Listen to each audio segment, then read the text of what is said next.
to talk to you a little bit today about how to grow your garden to suit your own needs. One of the things that I always tell my clients is that you should grow your garden in such a way that you're going to use it as often as possible. So the more likely you are to use your produce, the more likely you are to weed in your garden as well.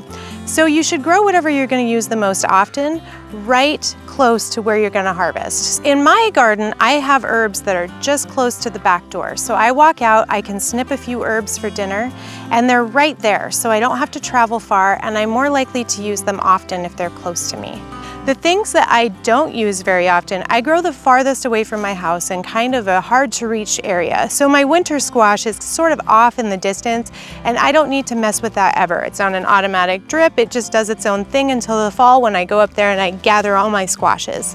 When you're planting your garden, you want to make sure that you are keeping good track of where you seeded things and what they're looking like as they're coming up.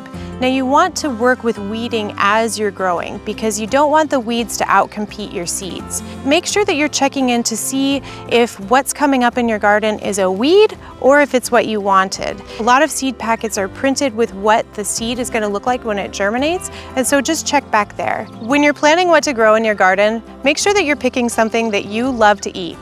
Just because somebody says, hey, tomatoes grow great here, doesn't mean that you have to grow them in your own garden. If you don't like them, don't grow them. If you love to eat salad, then just grow so much salad. That's okay too. The only person that you have to please with your garden is you.